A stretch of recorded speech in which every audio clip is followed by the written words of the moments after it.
গল্পটা শুরু হচ্ছে একেবারে লস অ্যাঞ্জেলসের শহরে। আর শুরুতেই একেবারে ধুমধুমার কাণ্ড। একটা ব্যাংকের ভেতরে মুখোশ পরা একদল ডাকাত ডাকাতি করছে। চারিদিকে একেবারে হুলস্থুলু অবস্থা।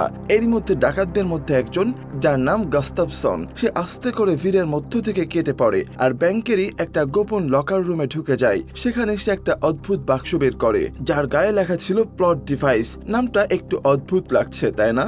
আচ্ছা, দেখতে থাকুন কি হয়। এদিকে ব্যাংকের বাইরে টিম আর পুলিশ পুরো বিল্ডিং ঘিরে ফেলেছে। তারা ভেতরে ঢোকার জন্য তৈরি হচ্ছে, কিন্তু তারা কিছু করার আগেই একটা অদ্ভুত ঘটনা ঘটে। ছোট্ট একটা মেয়ের সাজে ফ্রাঙ্ক নামের একজন হুট করে ব্যাংকের ভেতরে ঢুকে পড়ে আর ঢুকে এমন সব অ্যাকশন দেখাতে শুরু করে যে একাই প্রায় সব ডাকাতকে মেরে ঠান্ডা করে দেয়। কিন্তু এই সব গন্ডগোলের মধ্যে সেই যে গাস্তাবসন নামের ডাকাতটা ছিল, সে কিন্তু চুপচাপ পেছনের গলি দিয়ে পালিয়ে যায় আর বাইরে অপেক্ষা করা রিচার্ড কেইন নামের একজনের হাতে ওই প্লট ডিভাইসটা তুলে দেয়। এদিকে আমাদের হিরো ফ্রাঙ্ক তো এইসবের কিছুই জানতে পারে না। সেভাবে সব ঠিকঠাক হয়ে গেছে আর সিন থেকে বেরিয়ে যায়। এর পরের সিন সকালে। ফ্রাঙ্ক যখন অফিসে যাচ্ছে, অফিসের সবাই তো তার প্রশংসায় পঞ্চমুখ, কারণ সে একাই পুরো ব্যাংক ডাকাতি থামিয়ে দিয়েছে। কিন্তু তাদের এই আনন্দ বেশিক্ষণ টেকে না। তাদের কড়া মেজাজের বস ফ্রাঙ্ক আর তার পার্টনার এড হাওয়ানকে নিজের অফিসে ডেকে পাঠায়। আর সেখানে গিয়ে তারা যা শোনে তাতে তো মাথায় হাত। ম্যাডাম বললেন যে ডাকাতগুলোকে ধরা হয়েছে তাদের মধ্যে কয়েকজন এখন শহরের বিরুদ্ধেই মামলা করেছে। ভাবা যায়। ফ্রাঙ্ক তর্ক করে বলে যে পুলিশ তো আইনের ঊর্ধ্বে হওয়া উচিত, কিন্তু বস তাকে থামিয়ে দিয়ে বলেন যে মেয়র তাদের বেপরোয়া কাজকর্মের জন্য পুরো ডিপার্টমেন্টটাই বন্ধ করে দেওয়ার হুমকি দিচ্ছেন। বিশেষ করে ফ্রাঙ্ক একবার ম্যাকডোনাল্ডসের কর্মীদের শুধু এই কারণে অ্যারেস্ট করেছিল, কারণ তারা ফ্রি ফ্রেঞ্চ ফ্রাই দিচ্ছিল না। বুঝতেই পারছেন আমাদের হিরো একটু অন্যরকম।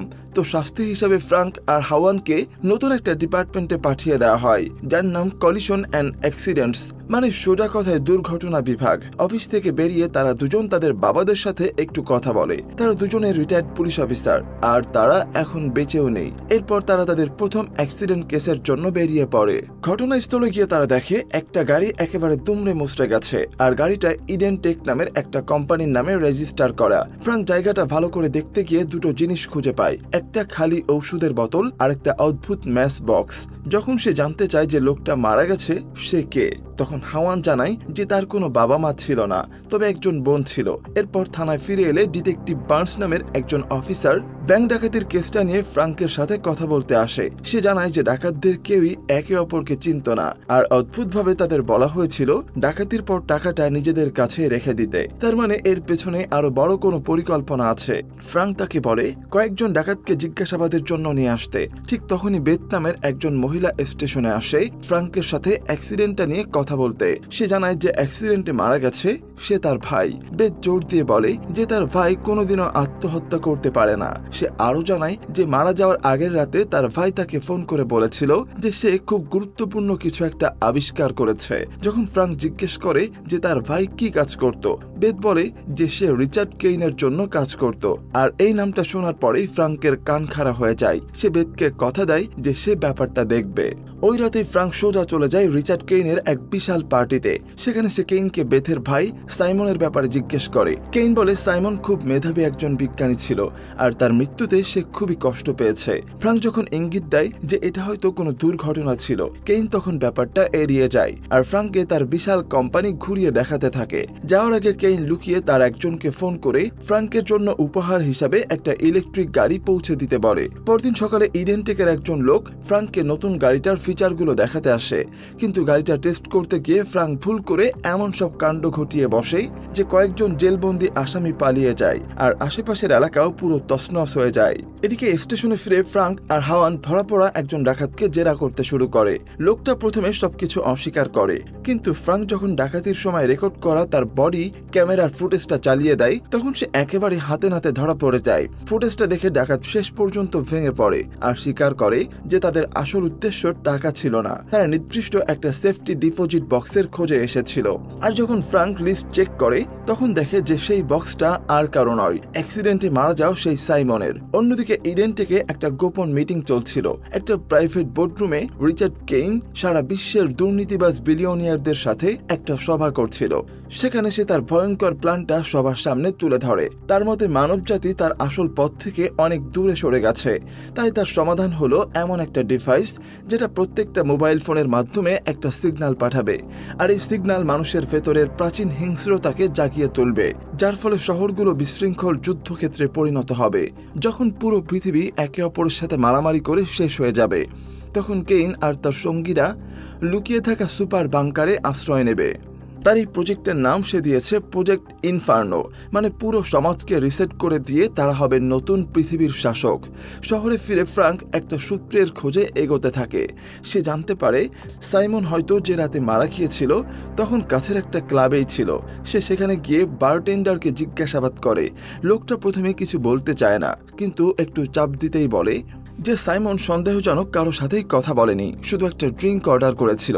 ফ্রাঙ্কের সন্দেহ তবুও যায় না। সে ক্লাবের সিকিউরিটি ফুটেজ দেখতে চায়, আর যখন সে পেছনের ঘরের দিকে যাচ্ছে তখন হঠাৎ করে সেখানে বেথ হাজির হয়। ফ্রাঙ্ক অবাক হয়ে জিজ্ঞেস করে সে এখানে কি করছে। বেথ উত্তর দেয়, আমার ভাইয়ের খুনিরা বাইরে ঘুরে বেড়াবে আর আমি চুপচাপ বসে থাকবো? তা হবে না। ঠিক তখনই রিচার্ড কেইন সেখানে এসে হাজির হয়, আর ফ্রাঙ্ক তার সাথে বেথের পরিচয় করিয়ে দেয়। যখন তারা কথা বলছিল, ফ্রাঙ্ক চুপি চুপি সিকিউরিটি রুমে চলে যায়। ফুটেজ দেখতে গিয়ে ফ্রাঙ্ক দেখে সাইমন বাড়ি বসে আছে, আর তারপর সে যা দেখে তাতে তার চোখ কপালে উঠে যায়। সাইমন ডগলাস নামের একজন নামকরা সাংবাদিকের সাথে কথা বলছে। তার মানে ব্যাপারটা মোটেই সাধারণ ছিল না। কেইন বুঝতে পারে যে ফ্রাঙ্ক হয়তো বেশি গভীরে চলে যাচ্ছে, তাই সে লুকিয়ে গাস্তাফসনকে টেক্সট করে ফ্রাঙ্ককে ফলো করার আদেশ দেয়। ওই রাতে ফ্রাঙ্ক তার বসের বাড়িতে যায়। সে তাকে কেইন আর ওই ডিভাইসটার ব্যাপারে সতর্ক করার চেষ্টা করে, কিন্তু বস তার কথাকে ফ্রাঙ্কের আরেকটা পাগলামি ভেবে উড়িয়ে দেয় আর তাকে চলে যেতে বলে। পরে যখন ফ্রাঙ্ক তার অ্যাপার্টমেন্টে ফেরে তখন বেথ সেখানে আসে। সে জানতে চায় ফ্রাঙ্ক ফুটেজে কি দেখেছে। ফ্রাঙ্ক প্রথমে বলতে চায় না, কিন্তু বেথের অনুরোধে তারা ভেতরে যায়। সেখানে ফ্রাঙ্কের কুকুরের সাথে খেলতে খেলতে তাদের মধ্যে একটা মিষ্টি মুহূর্ত তৈরি হয়। বাইরে থেকে গাস্তাফসন দূরবীন দিয়ে তাদের উপর নজর রাখছিল, কিন্তু অবাক করা ব্যাপার হলো তার থার্মাল স্কোপে বেথের শরীরের তাপমাত্রা ঠিকমতো দেখা যাচ্ছিল না। ভেতরে ফ্রাঙ্ক আর বেথ হাসে, কথা বলে, আর একসময় তাদের মধ্যে একটা কিস হয়। পরের এক সপ্তাহে তারা আরও কাছাকাছি আসে, একসাথে পার্কে ঘুরতে যায়, স্ট্রিট ফুড খায়, প্রেসের থেকে লুকিয়ে বেড়ায়। অনেকদিন পর ফ্রাঙ্ক জীবনে একটু শান্তি খুঁজে পায়, কিন্তু সেই শান্তি ছিল খুবই ক্ষণস্থায়ী। লস এঞ্জেলসে ফিরে ফ্রাঙ্ক আবার কেসটার পেছনে লাগে। সে সেই সাংবাদিক ডগলাসের ঠিকানা খুঁজে বের করে তার অ্যাপার্টমেন্টে পৌঁছায়, কিন্তু ভেতরে ঢুকেই সে দেখে ডগলাস মরে পড়ে আছে। ফ্রাঙ্কের মুখ ভয়ে ফ্যাকাশে হয়ে যায়। সে বুঝতে পারে কেউ তাকে ফাঁসাচ্ছে। সে লাশটা সরানোর চেষ্টা করে, কিন্তু কিছু বুঝে ওঠার আগেই পুলিশ দরজা ভেঙে ভেতরে ঢুকে পড়ে। বন্দুক তাক করা, চারিদিকে চিৎকার। ফ্রাঙ্ক কোনো মতে সেখান থেকে দৌড়ে পালিয়ে নিজের গাড়িতে ওঠে আর স্পিডে বেরিয়ে যায়, কিন্তু কিছুক্ষণ পরে গাড়িটা নিজে থেকেই অদ্ভুত আচরণ করতে শুরু করে। দরজা লক হয়ে যায় আর গাড়িটা নিজে থেকেই সমুদ্রের দিকে ছুটতে শুরু করে। হঠাৎ কেইনের ফোন আসে। সে ঠান্ডা গলায় বলে, তোমরা এটা নিয়ে ঘাটাঘাটি করা একদমই উচিত হয়নি। আমি তোমার মতো লোকেদের এভাবেই সামলাই, তাদের ফাঁসিয়ে দিই, চুপ করিয়ে দিই, আর দুনিয়া ভাবে তারা নিজেরাই নিজেদের জীবন নিয়েছে। ফ্রাঙ্ক চিৎকার করতে থাকে আর গাড়িটাকে আটকানোর চেষ্টা করে, কিন্তু কিছুই হয় না। ঠিক যখন গাড়িটা ডকের কিনারায় পৌঁছে গেছে, শেষ মুহূর্তে ফ্রাঙ্ক কোনোভাবে গাড়ির ইমার্জেন্সি ডোর কন্ট্রোলটা আনলক করে ফেলে। জানালাটা লাথি মেরে ভেঙে বাইরে লাফ দেয় আর অল্পের জন্য বেঁচে যায়। ওই রাতে হাওয়ান ফ্রাঙ্ককে ফোন করে। খবরটা পুরো শহরে ছড়িয়ে পড়েছে। ডগলাসের খুনের জন্য ফ্রাঙ্ককে দায়ী করা হয়েছে, আর ফুটেজ সব চ্যানেলে দেখানো হচ্ছে। মেয়র সাথে সাথে তাদের ডিপার্টমেন্টকে একটা লজ্জা বলে বন্ধ করে দেন আর ফ্রাঙ্ককে উধাও হয়ে যেতে বলেন। পালিয়ে বেড়ানোর সময় ফ্রাঙ্ক বেথকে ফোন করে সবটা জানায়। বেথ ছুটে এসে একটা সেফ হাউসে তার সাথে দেখা করে আর আহত ফ্রাঙ্কের সেবা করে। তখনই বেথ ফ্রাঙ্ককে এমন একটা কথা বলে যা শুনে তার রক্ত হিম হয়ে যায়। সাইমন একবার একটা গোপন ডিভাইসের কথা বলেছিল, যেটা মানুষকে রাগিয়ে দিয়ে ব্যাপক বিশৃঙ্খলা তৈরি করতে পারে। আর তখনই সবটা ফ্রাঙ্কের কাছে পানির মতো পরিষ্কার হয়ে যায়। ডিপোজিট বক্স, সাইমনের মৃত্যু, ডগলাসের সাথে মিটিং, সেই ডিভাইস, আর এখন এই সিগন্যাল। ফ্রাঙ্ক বুঝতে পারে কেইন যদি ওই ডিভাইসটা চালু করে তাহলে পুরো পৃথিবী ধ্বংস হয়ে যাবে। শহর যখন তার বিরুদ্ধে আর সময়ও খুব কম, তখন ফ্রাঙ্ক একটা রিস্কি প্ল্যান করে। তারা কেইনের ডান হাত গাস্তাফসনকে কিডন্যাপ করবে। তারা একটা মিথ্যা সেটআপ তৈরি করে একটা নকল গাড়ি অ্যাক্সিডেন্টের নাটক করে। গাস্তাফসন যখন হুঁশ ফিরে পায়, সে নিজেকে একটা হাসপাতালের ঘরে দেখতে পায়। সে টিভি চালাতে দেখে ব্রেকিং নিউজ, রিচার্ড কেইনকে গ্রেপ্তার করা হয়েছে। কিছুক্ষণ পর ফ্রাঙ্ক তদন্তকারী দলের একজন সেজে ঘরে ঢোকে। তাকে দেখে গাস্তাফসন ঘাবড়ে যায়। কেইন তাকে ধোঁকা দিয়েছে ভেবে সে সব সত্যি কথা গড়গড় করে বলে দেয়। কিভাবে কেইন ফ্রাঙ্ককে সাংবাদিকের খুনে ফাঁসিয়েছে আর কিভাবে সে একটা ডিভাইস চালু করে পুরো বিশ্বে হিংসা ছড়িয়ে দেওয়ার পরিকল্পনা করছে। ফ্রাঙ্ক মাথা নাড়তেই ঘরের আলো জ্বলে ওঠে। হাসপাতালের দেয়ালগুলো ভেঙে পড়ে। এটা কোনো আসল হাসপাতাল ছিলই না, পুরোটাই ছিল একটা নকল সেটআপ, যেটা শুধু গাস্তাফসনকে দিয়ে সব কথা বলানোর জন্য তৈরি করা হয়েছিল। তারা যা চেয়েছিল তা পেয়ে গেছে। এদিকে ডিটেকটিভ বার্নস শেষ চেষ্টা করে ফ্রাঙ্কের উপর খুনের দায় চাপানোর, কিন্তু নতুন প্রমাণ করা গাস্তাফসনের স্বীকারোক্তির সামনে তার কেসটা আর টেকে না। অন্যদিকে শহরের WWFC স্টেডিয়ামে একটা বিশাল ইভেন্টের প্রস্তুতি চলছে। হাজার হাজার মানুষের ভিড়ে স্টেডিয়াম কানায় কানায় ভরা। ফ্রাঙ্ক আর হাওয়ান স্টেডিয়ামে পৌঁছায় আর ভিড়ের মধ্য দিয়ে এগোতে থাকে। তারা দেখে ইভেন্টের স্পন্সর আর কেউ না, সেই ইডেন টেক। ফ্রাঙ্ক বুঝতে পারে এটাই সেই জায়গা, এখান থেকে সিগন্যালটা চালু করা হবে। কাউন্টডাউন যখন প্রায় শেষের দিকে, তখন বেথ একজন অল্প বয়সী ফ্যানের ছদ্মবেশে একটা ছোট্ট পিস্তল নিয়ে ভিআইপি সেকশনে ঢুকে পড়ে। তার টার্গেট কেইন, কিন্তু কেইন তো আসলে অনেক চালাক। সে ঠিক সময়ে বেথকে দেখে ফেলে আর ট্রিগার টানার আগেই তার গার্ডরা বেথকে ধরে ফেলে। এদিকে স্টেডিয়ামের ফ্লোরে ফ্রাঙ্ক স্টেজের মাঝখানে বসানো বিশাল একটা অ্যান্টেনার মতো ডিভাইসের দিকে দৌড়াতে থাকে, যেটার নাম রেস অ্যাম্প্লিফায়ার। সে ডিভাইসটা ধরে প্ল্যাটফর্মে উঠে মাইকে চিৎকার করে সবাইকে বেরিয়ে যেতে বলে, কিন্তু তার কথা শোনার মতো অবস্থায় কেউই ছিল না। হঠাৎ কেইন এসে হাজির হয়। সে ঘোষণা করে নতুন পৃথিবীর সূচনা হোক আর সুইচটা অন করে দেয়। একটা সিগন্যাল পুরো স্টেডিয়াম জুড়ে ছড়িয়ে পড়ে। মানুষের ফোনগুলো বেজে ওঠে, তাদের চোখগুলো স্থির হয়ে যায়।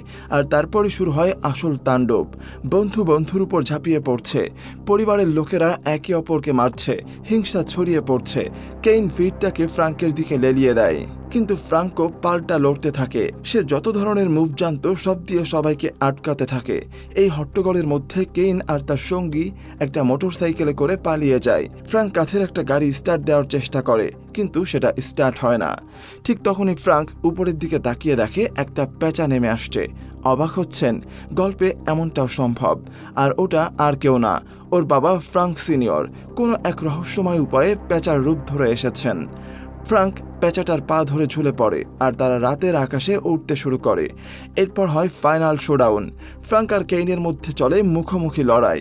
শেষ পর্যন্ত ফ্রাঙ্ক একটা শেষ আঘাতে কেইনকে অজ্ঞান করে দেয় আর সিগন্যালটা চিরতরে বন্ধ করে দেয়। গোটা পৃথিবীর পরিস্থিতি শান্ত হতে শুরু করে। ফোনগুলো চুপ হয়ে যায়।